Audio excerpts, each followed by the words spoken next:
আসেন লা ইলাহা ইল্লাল্লাহ লা ইলাহা ইল্লাল্লাহ। উঠে আগে আসেন, উঠে আসেন, উঠে আসেন। লা ইলাহা ইল্লাল্লাহ লা ইলাহা ইল্লাল্লাহ। জোরে লা ইলাহা ইল্লাল্লাহ লা ইলাহা ইল্লাল্লাহ।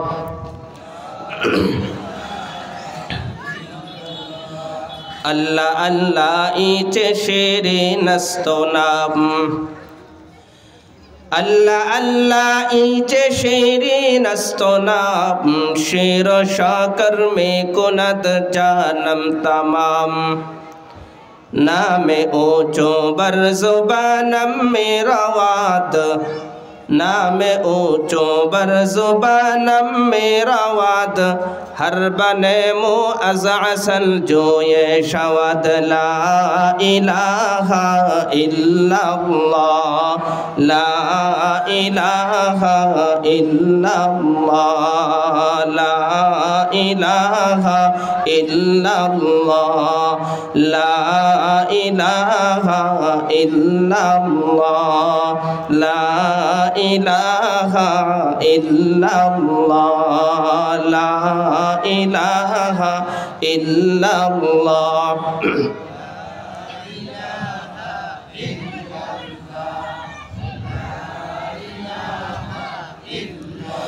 ला इलाहा इल्लल्लाह मुहम्मदुर रसूलुल्लाह सल्लल्लाहु अलैहि वसल्लम। রাজাপুর কহেলা কুতুব বাজারের উদ্যোগে ওয়াজ মাহফিল 2025 খ্রিস্টাব্দ। আজকের এই মহতে মাহফিলের সভাপতি হিসেবে উপস্থিত থাকবেন কহেলা গ্রামের কৃতি সন্তান আলহাজ ইঞ্জিনিয়ার মৃধা নজরুল ইসলাম সাহেব এবং অত্র মহতি মাহফিলের প্রধান অতিথি হিসাবে উপস্থিত থাকবেন রাজাপুর গ্রামের কৃতি সন্তান আলহাজ আব্দুর রাজ্জাক খান রানা সাহেব।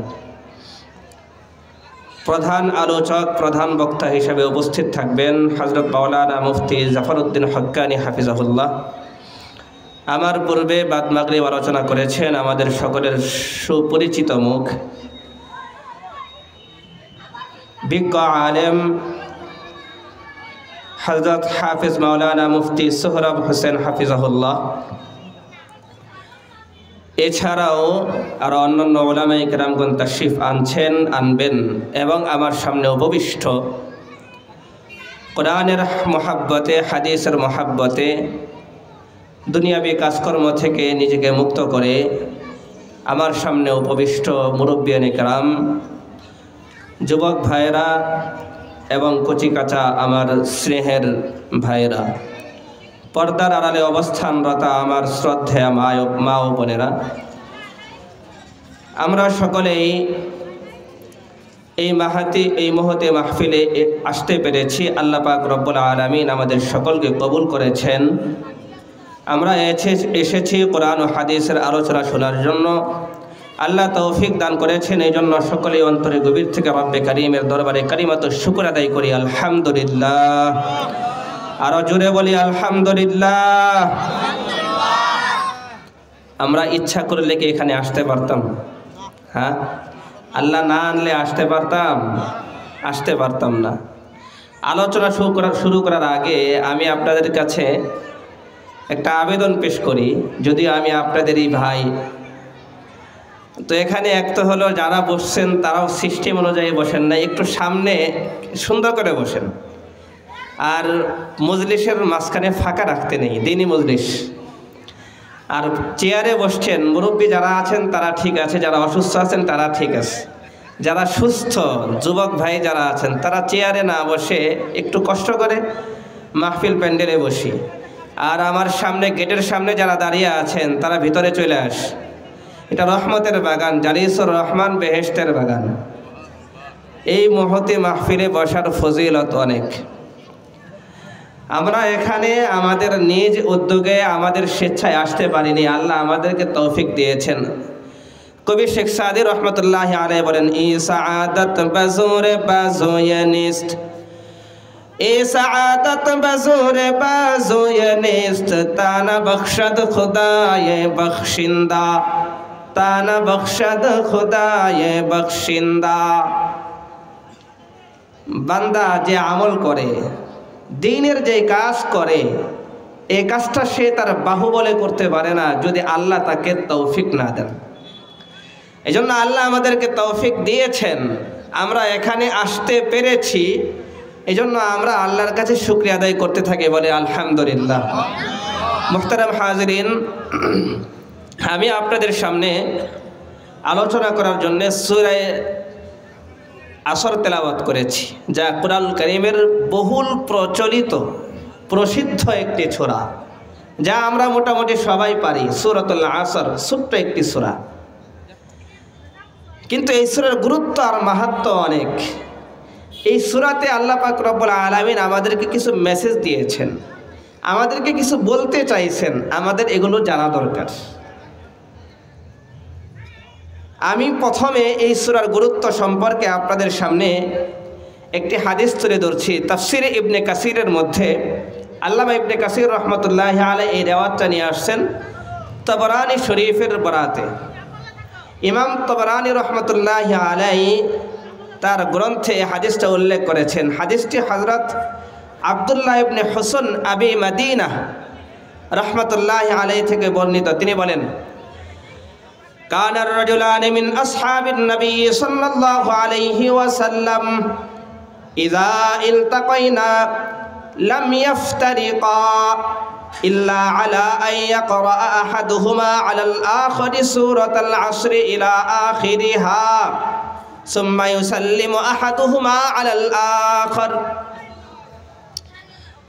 হযরত আব্দুল্লাহ ইবনে হুসন রাহমাতুল্লাহি আলাইহি বলেন, সাহাবাই কেরামের অভ্যাস ছিল যখন তারা দুইজন পরস্পর মুখোমুখি মিলিত হতেন, যখন সাহাবারা দুইজন পরস্পর মুখোমুখি মিলিত হতেন, তখন তারা একজন আরেকজনের কাছে সূরাতুল আসর পূর্ণ সূরা তেলাওয়াত করা ছাড়া একজন থেকে আরেকজন আলাদা হইতেন না, বিচ্ছিন্ন হইতেন না। সুবহানাল্লাহ বললেন না? যে কি করতেন সাহাবাদের অভ্যাস ছিল, দুইজন মুখোমুখি হইলেই তারা কোন সূরাটা তেলাওয়াত করতেন? সূরাতুল আসর। সাহাবাই কেরামের যে অভ্যাস, যে দুইজন সাহাবা মুখোমুখি দেখা হইলেই, সাক্ষাৎ হইলেই তারা একজন আরেকজনকে পুরা সূরাতুল আসর তেলাওয়াত করে শোনাইতেন। তার মানে হলো এই সূরার মধ্যে আল্লাহ এমন কিছু বলেছেন যা আমার আপনার জানাটা অনেক বেশি গুরুত্বপূর্ণ। কথা বুঝতে পারছেন? ইমাম শাফিঈ রহমতুল্লাহি আলাইহির একটা কওল আছে, সূরাটা দেখতে অনেক ছোট, মাত্র লিখতে 2 লাইন লাগে। কয় লাইন? 2 লাইন। আয়াত হলো মাত্র 3টা, 3 আয়াত, লিখতে 2 লাইন, দেখতে ছোট। কিন্তু ইমাম শাফিঈ রাহমাতুল্লাহি আলাইহি বলেন, লাউ তাদাব্বারান নাসু হাযিহি সূরাতা লাওয়াসিআতহুম।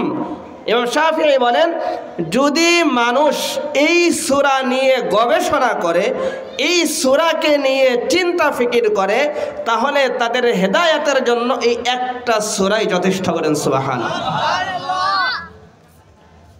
একটা সূরা।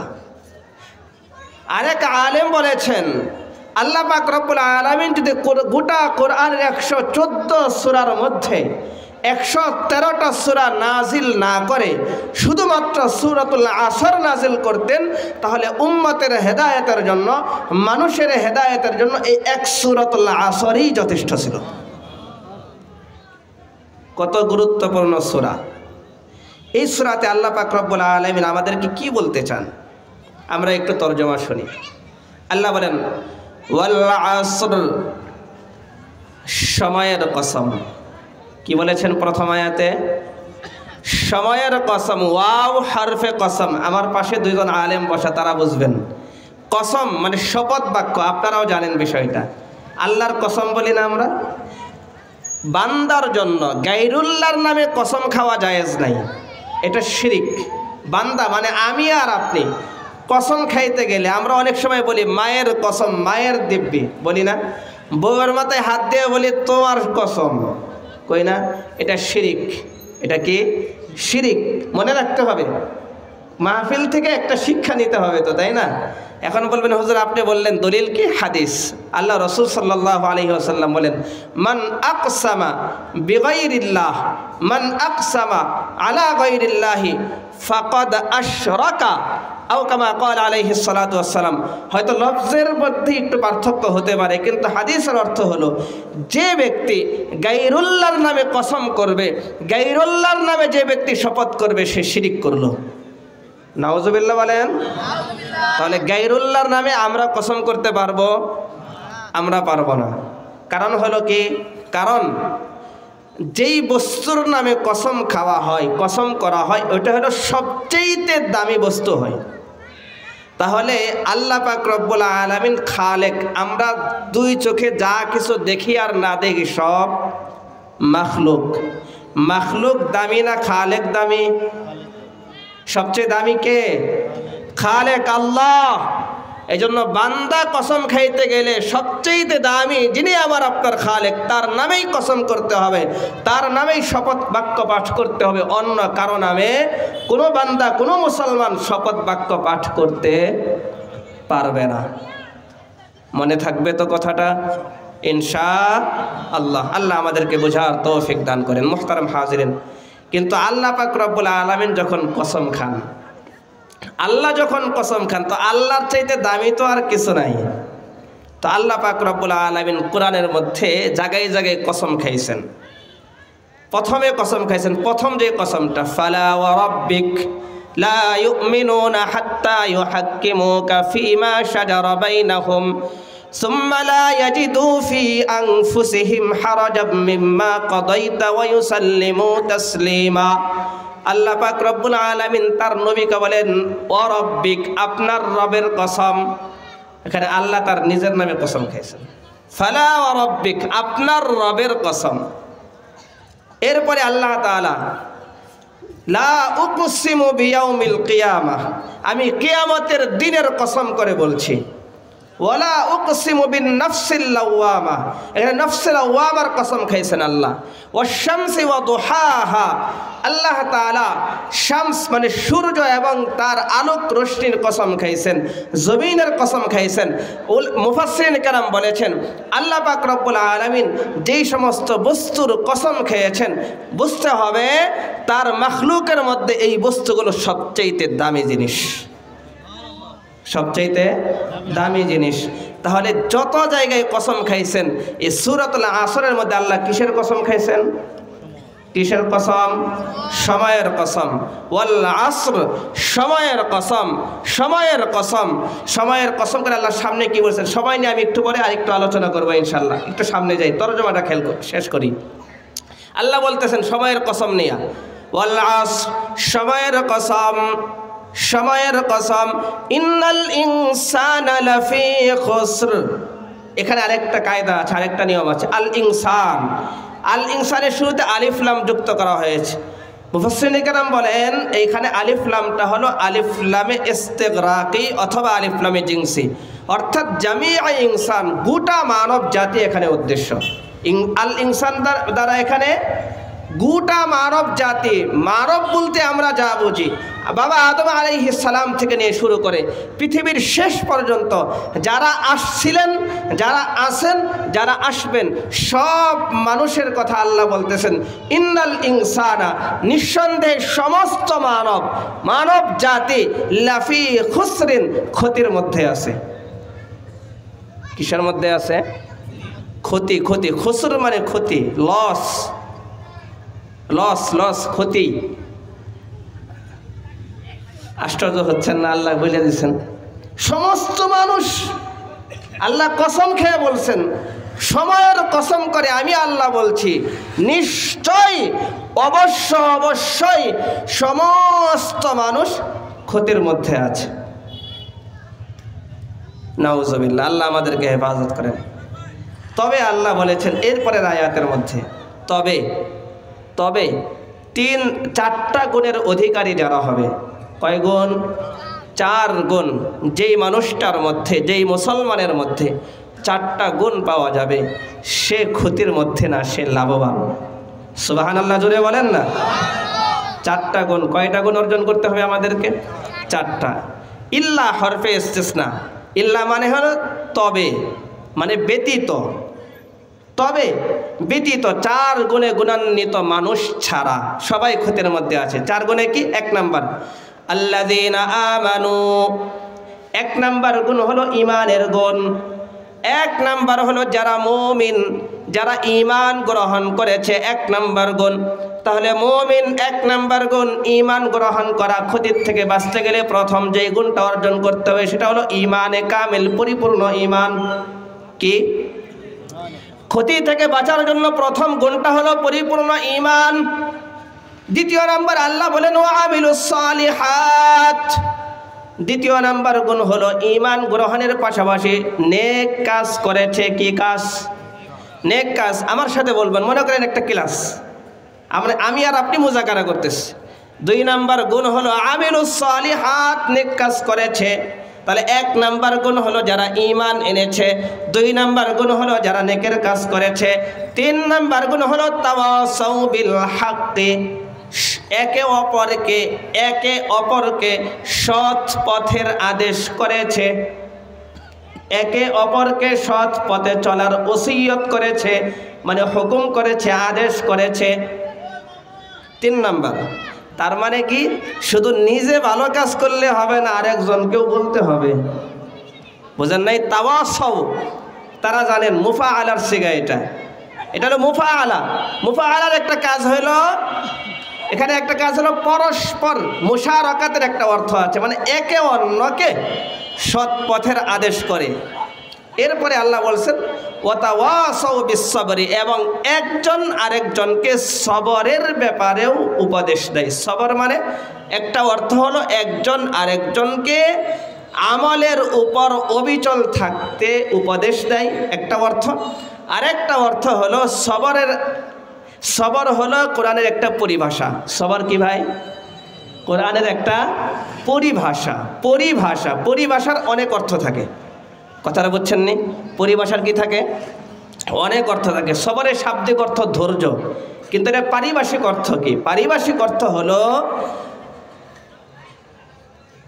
নিজের নফসের যে খাহেসাত আছে, কামনা বাসনা, নফসের কামনা বাসনার বিপরীতে গিয়ে আল্লাহর হুকুমকে প্রাধান্য দেওয়া, এটার নাম হলো সবর।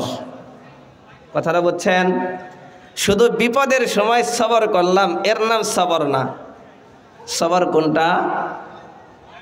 নফসের যে কামনা আর বাসনা আছে, নফস এখন চাচ্ছে টিভির ঘরে গিয়ে সিনেমা দেখতে, আপনি দেখলেন না, সবর ইখতিয়ার করলেন, দেখলেন আপনার মধ্যে সবর নাই। আপনার মধ্যে কি নাই? গুনাহের কাজ করলে সবর নাই, আর গুনাহের কাজ না করলে সবর আছে। এটার সবরের একটা অর্থ। সবরের আরেকটা অর্থ হলো যে ভালো মন্দ তকদির, ভাগ্য, এটা কার পক্ষ থেকে আসে? আল্লাহর পক্ষ থেকে আসে। তো তাকদীরের উপরে ভালো মন্দ তাকদীরের উপরে সন্তুষ্ট থাকা। যদি নিজের ভাগ্যে খারাপ কিছু আসে, তারপরেও আল্লাহর প্রতি অভিযোগ না করে আল্লাহর প্রতি সন্তুষ্টি প্রকাশ করা, এটা হলো সবর। এটা হলো কি? ইশারায় কাজ করেন, কথা বলেন না। হ্যাঁ, আমরা বলতেছিলাম সবর। কি বলতেছিলাম? সবর। তাহলে সবর হলো কি? একটা অর্থ হলো নিজেকে, সবর মানে ধৈর্য, এর অর্থ হলো নিজেকে সব ধরনের গুনাহ থেকে বাঁচিয়ে রাখা। আরেকটা সবরের অর্থ হলো, আরেকটা, আমার দিকে তাকান না, কথা এলোমেলো হয়ে যাচ্ছে কিন্তু ভাই, আমার দিকে তাকান। আরেকটা সবরের অর্থ হলো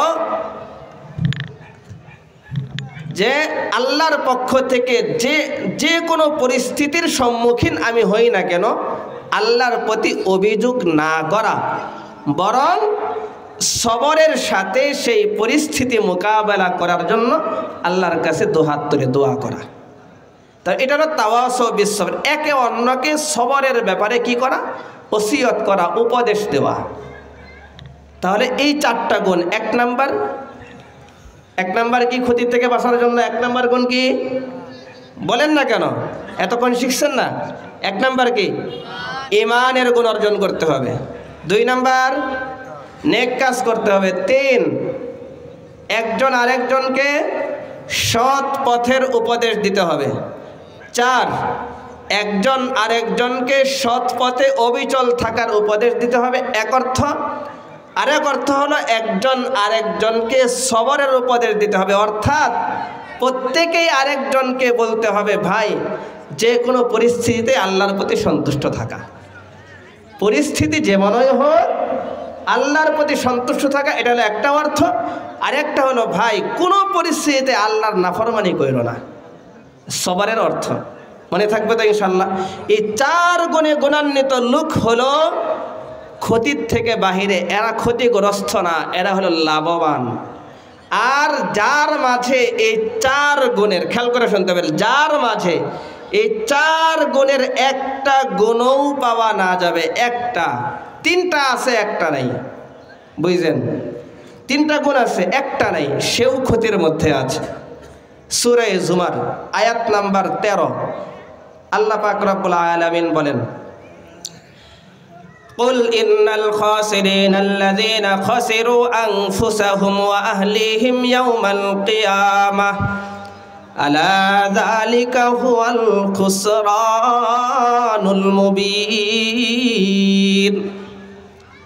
ও মুসলমান ভাই, আমরা লাভ আর লসের হিসাব করে দুনিয়া নিয়া কে বছর শেষে তার ব্যবসার মধ্যে সফলতা লাভ করতে পারছে, কার কত টাকা লাভ হয়েছে, তার কার কত টাকা লস হয়েছে, আমরা হিসাব করি আমাদের ব্যবসা বাণিজ্য নিয়ে, আমরা হিসাব করি আমাদের সন্তানদেরকে নিয়ে, কে তার সন্তানকে বড় ডাক্তার বানাইতে পারছে, কত বড় ইঞ্জিনিয়ার বানাইতে পারছে, বড় উকিল ব্যারিস্টার বানাইতে পারছে। আমরা হিসাব করি আমাদের ধন সম্পদ নিয়ে কে কত টাকা উপার্জন করে, বৈধ পথে হোক অবৈধ পথে হোক গাড়ি বাড়ি করতে পারছে, কার কতটা গাড়ি কার কতটা বাড়ি। আল্লাহ বলেন লাভ লসের হিসাব তো এমন নয় ও দুনিয়ার মানুষ, ওমা হাযিহিল হায়াতুদ দুনিয়া ইল্লা লাহবুন ওয়া লাইব, এই দুনিয়ার যা কিছু আছে সব হলো খেলতামাশার বস্তু। আল্লাহ পাক রব্বুল আলামিনের কাছে এই দুনিয়ার কোনো মূল্য নাই, এই দুনিয়ার কোনো মূল্য নাই। হাদিস পাকের মধ্যে রাসূল সাল্লাল্লাহু আলাইহি ওয়াসাল্লাম বলেন, ও আমার উম্মতেরা মনে রাখো, শুনে রাখো, স্মরণ রাখো, আল্লাহর কাছে যদি এই দুনিয়ার মধ্যে যা কিছু আছে এর যদি এতটুকু দাম থাকতো, কতটুকু দাম, তুমি যদি একটা মশার ডানাকে সমুদ্রের মধ্যে ডুবিয়ে দাও বা একটা সুইকে সমুদ্রে ডুবাও, কি সুই, রাসূল বলেন সুইকে সমুদ্রের পানিতে ডুবানোর পরে ওই সুইয়ের মাথায় যতটুকু পানি উঠবে ওই পানির মূল্যের সমপরিমাণ মূল্য আল্লাহর কাছে এই দুনিয়ার না, এই দুনিয়ার কোনো মূল্য আল্লাহর কাছে নাই। আল্লাহ পাক রব্বুল আলামিন শুধু আমাকে আর আপনাকে দুনিয়ার হায়াতটা দিয়েছেন আখিরাতকে চিন্তা করার জন্য, আখিরাতকে নিয়ে ব্যস্ত থাকার জন্য। আর দুনিয়া মাজরাতুল আখিরা, দুনিয়া হলো আখিরাতের জন্য ক্ষেত স্বরূপ। এখান থেকে আপনাকে আখিরাতের বীজ বপন করতে হবে, এখান থেকে আপনাকে ভালো কাজের বীজ বপন করতে হবে, তাহলে কিয়ামতের ময়দানে আপনি লাভের খাতার মধ্যে নামটা উঠে দিতে পারবেন। আল্লাহ বলেন ফামান যুহজিহা আনিন নারি ওয়া উদখিলাল জান্নাতা ফাকাদ ফাজ। ও দুনিয়ার মানুষ, কিয়ামতের ময়দানে যেই সমস্ত আমার বান্দারা যারা তাদের আমলের বিনিময়ে আমলের মাধ্যমে জাহান্নাম থেকে মুক্তি লাভ করে জান্নাত কামাই করতে পারবে, ফাকাদ ফাজ, তারাই হলো সফল, তারাই হলো সফল। আল্লাহ পাক রব্বুল আলামিন আরো কয়েক জায়গায় বলেছেন যালিকা হুয়াল ফাউজুল আযীম, এটাই হলো মহা সাফল্য। যালিকা হুয়াল ফাউজুল মুবিন, এটাই হলো স্পষ্ট সফলতা। যালিকাল ফাউজুল আযীম, এটাই হলো সফলতা। তাহলে আসল সফলতা কি? নিজেকে জাহান্নাম থেকে মুক্ত করে জান্নাতে নিয়ে যাওয়া, এটা হলো সফলতা, এটার নাম সফলতা। কিন্তু আমরা সফলতার মাপকাঠি বানিয়েছি আরেকটা, কবি বলেন कैसे कैसे ताजदारो पादशाह चल बसे, कैसे कैसे ताजदारो पादशाह चल बसे, ओ खजीना बाला खाना शान शौकत क्या हुई, ओ खजीना बाला खाना शान शौकत क्या हुई, कैसे कैसे खूबसूरत रानिया शहजादिया, कैसे कैसे खूबसूरत रानिया शहजादिया, तन बदन सब गुल गया ही शिक्ल सूरत क्या हुई, तन बदन सब गुल गया ही शिक्ल सूरत क्या हुई। ও দুনিয়ার মানুষ, দেখো না কতজনে কত টাকা উপার্জন করেছে, কতজনে বাদশাহী কামাই করেছিল, কত বাদশাহ দুনিয়াতে আসছে। নমরুদ গেছে, ফেরাউন গেছে, হামান গেছে, কারুন গেছে, আবু জেহেল গেছে, আমেরিকার প্রেসিডেন্ট একজনের পর আরেকজন পরিবর্তন হচ্ছে, কিন্তু কার বাদশাহী চিরস্থায়ী হয়েছে? কয়জন আছে পৃথিবীতে চিরস্থায়ী বাদশাহ? আসেনি কেউ? কেউ আসেনি। ফেরাউন দাবি করেছিল আনা রব্বুকুমুল আলা, আমি হলাম সবচেয়ে বড় রব। আল্লাহ ওরে সমুদ্রের পানিতে ডুবিয়ে মারছে। কথা কন না কেন? জোরে বলেন। নমরুদ খোদা দাবি করেছিল, আল্লাহ ওর নাক দিয়ে ছোট্ট একটা ল্যাংড়া মশা ঢুকাইয়া ওর খাদেমের জুতার বাড়িতে ওরে মারছে। और राजत्व शेष, ओ खजीना बाला खाना शान शौकत क्या हुए। তাহলে তুমি যে ধন সম্পদ অর্জন করলা, তোমার যে খাজানা, এই খাজানা কই গেল? তোমার শান শৌকত কোথায়? কোথায় গেল তোমার শান শৌকত? আর ও যুবক ভাই, কতজনে দৌড় পারতেছে সুন্দর সুন্দর রমণীর পিছনে, অথচ এই সুন্দর রমণীর সুন্দর চেহারা একদিন থাকে না, থাকেনি, চিরস্থায়ী। হ্যাঁ, চিরস্থায়ী তো না। তাহলে তুমি কার পিছনে দৌড়াও? কার পিছনে দৌড়াও? অথচ আল্লাহ তোমার জন্য জান্নাতে কত সুন্দর হুর নিয়ামত লেখা রাখছেন, হুর রেখে দিয়েছেন, ডাগর ডাগর চোখ বিশিষ্ট। ইন্দাল মুত্তাকিনা মাফাজা হাদাইকা ওয়া আনাবা ওয়া কাওয়াইবা আতরাবা। আল্লাহ বলেন মুত্তাকিদের জন্য জান্নাতে আমি হুর রাখছি। হুর কেমন হবে? ডাগর ডাগর চক্ষু বিশিষ্ট, সুন্দর চেহারা। রাসূল হাদিসের মধ্যে বলেন হুরদের সৌন্দর্য হলো এত পরিমাণ, তারা 70,000 কাপড় পরবে। কত হাজার? জোরে বলেন, কত হাজার? 70,000 কাপড় পরিধান করার পরেও তাদের অস্থি মজ্জা, হাড়ের ভিতর দিয়ে যে মগজ চলাচল করে, এটাও দেখা যাবে। সুবহানাল্লাহ। আসছে কোন? আরো জোরে বলেন না সুবহানাল্লাহ, আরো জোরে বলেন সুবহানাল্লাহ। এত সুন্দর হুর যুবক তোমার জন্য অপেক্ষা করতেছে, আর তুমি কার পেছনে দৌড়াচ্ছ? একজন আরেকজন বন্ধুকে বলে দেখুননি কার বউ কত সুন্দর হয়। কথা কন না কেন? আসেনি? পাল্লা ধরে কার চেয়ে কার প্রেমিকা, কারটার সাথে কত সুন্দর, কে কোন প্রেমিকার পেছনে দৌড়াইতে পারে। ও যুবক, এই চেহারা একদিন থাকবে না, সব শেষ হয়ে যাবে। তন বদন সব গুল গায়া হে শিকলো সুরত কিয়া হয়ে। শরীর নাই, গাল ভেঙে গেছে, শরীর শেষ হয়ে গেছে, এখন আর তার প্রতি কোনো আকর্ষণ নাই। ঠিক আছে নি? তাহলে কার পিছনে দৌড়াও? অথচ দুনিয়াটা হলো ইহা হাম সব মুসাফির হে কবর আখির ঠিকানা, ইহা হাম সব মুসাফির হে কবর আখির ঠিকানা, কোই আগে রওয়ানা হে কোই পিছে রওয়ানা। দুনিয়ার বাস্তবতা হলো এখানে আমরা সবাই মুসাফির, আমরা সবাইকে মুসাফির, আমরা সবাই মুসাফির। একদিন না একদিন আমাকে এখান থেকে যাইতে হবে। কেউ আগে যায় আর কেউ পিছনে যায়। কথা কন না কেন? কেউ আগে যাবে আর কেউ পরে যাবে। কিন্তু কবি বলেন কিয়া সামান লায়া মুসাফির, क्या सामान लाया मुसाफिर सफर तेरा है बाईद, क्या सामान लाया मुसाफिर सफर तेरा है बाईद, राज के दरिया में कश्ती, राज के दरिया में कश्ती मौज तूफा है मजीद, राज के दरिया में कश्ती मौज तूफा है मजीद। কবি বলেন ও মুসাফির ভাই, তোমার সফর কিন্তু অনেক দূরে, অনেক বড় সফর, তোমাকে যাইতে হবে। মরবা, মরার পরে শেষ না শেষ না শুরু, তিনটা প্রশ্নের উত্তর তোমাকে দিতে হবে। মরার পরে তোমাকে 3 প্রশ্নের উত্তর দিতে হবে। যদি তুমি 3টা প্রশ্নের উত্তর দিতে পারো তাহলে তোমার কবরটা হবে জান্নাতের বাগান, আর যদি দিতে না পারো কবরটা হবে জাহান্নামের টুকরা।